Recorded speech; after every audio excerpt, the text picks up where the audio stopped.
Astounded, to the guardian of my steps I turned me, like the chill, who always runs thither for succor, where he trusteth most, and she was like the mother, who her son beholding pale and breathless, with her voice soothes him, and he is cheered, for thus she spake, soothing me, Know'st not thou, thou art in heaven?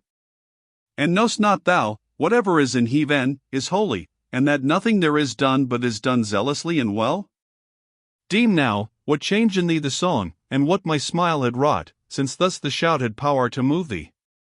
In which couldst thou have understood their prayers, the vengeance were already known to thee, which thou must witness ere thy mortal hour. The sword of heaven is not in haste to smite, nor yet doth linger, save unto his seeming, who in desire or fear doth look for it. But elsewhere now I'll bid thee turn thy view, so shalt thou many a famous spirit behold. Mine eyes directing, as she willed, I saw 100 little spheres, that fairer grew by interchange of splendor. I remained, as one, who fearful of o'ermuch presuming, abates in him the keenness of desire, nor dares to question, when amid those pearls, one largest and most lustrous onward drew, that it might yield contentment to my wish, and from within it these the sounds I heard. If thou, like me, beheld'st the charity that burns amongst us, what thy mind conceives, were uttered. But that, ere the lofty bound thou reach, expectance may not weary thee, I will make answer even to the thought, which thou hast such respect of. In old days, that mountain, at whose side Casino rests, was on its height frequented by a race deceived and ill-disposed, and I it was, who thither carried first the name of him, who brought the soul-subliming truth to man. And such a speeding grace shone over me, that from their impious worship I reclaimed the dwellers round about, who with the world were in delusion lost. These other flames, the spirits of men contemplative, were all enlivened by that warmth, whose kindly force gives birth to flowers and fruits of holiness. Here is Macarius, Romualdo here, and here my brethren, who their steps refrained within the cloisters, and held firm their heart. I answering, thus, thy gentle words and kind, and this the cheerful semblance, I behold not unobservant, beaming in ye all, have rised assurance in me, wakening it full blossomed in my bosom, as a rose before the sun, when the consummate flower has spread to utmost amplitude. Of thee therefore entreat I, Father, to declare if I may gain such favor, as to gaze upon thine image, by no covering veiled. Brother, he thus rejoined, in the last sphere expect completion of thy lofty aim, for thereon each desire completion waits, and thereon mine, where every aim is found perfect, entire, and for fulfillment ripe. There all things are as they have ever been, for space is none to bound, nor pole divides, our ladder reaches even to that clime, and so at giddy distance mocks thy view. Thither the patriarch Jacob saw it stretch its topmost round, when it appeared to him with angels laden. But to mount it now none lifts his foot from earth, and hence my rule is left a profitless stain upon the leaves, the walls, for abbey reared, turned into dens, the cowls to sacks choked up with musty meal. Foul usury doth not more lift itself against God's pleasure, than that fruit which makes the hearts of monks so wanton, for whatever is in the church's keeping, all pertains to such as sue for heaven's sweet sake, and not to those who in respect of kindred claim, or on more vile allowance. Mortal flesh is grown so dainty, good beginnings last not from the oak's birth, unto the acorn's setting.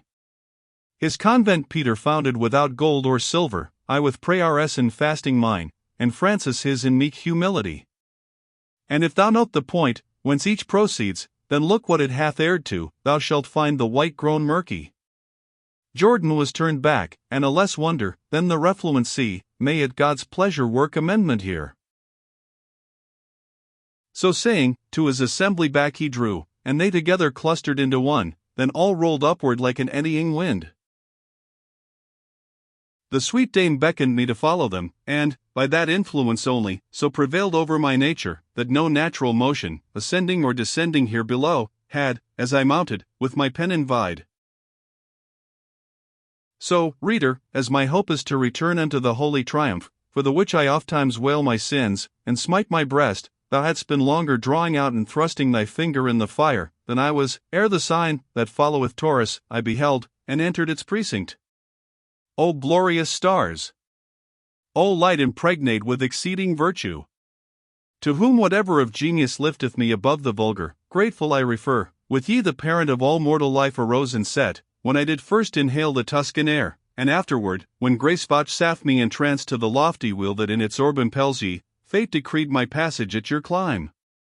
To you my soul devoutly sighs, for virtue even now to meet the hard emprise that draws me on. Thou art so near the sum of blessedness, said Beatrice, that behooves thy ken be vigilant and clear.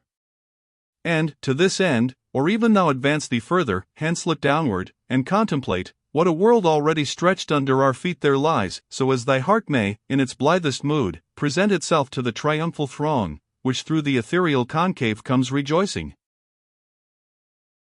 I straight obeyed, and with mine I returned through all the 7 spheres, and saw this globe so pitiful of semblance, that perforce it moved my smiles, and him in truth I hold for wisest, who esteems at least, whose thoughts elsewhere are fixed, him worthiest call and best.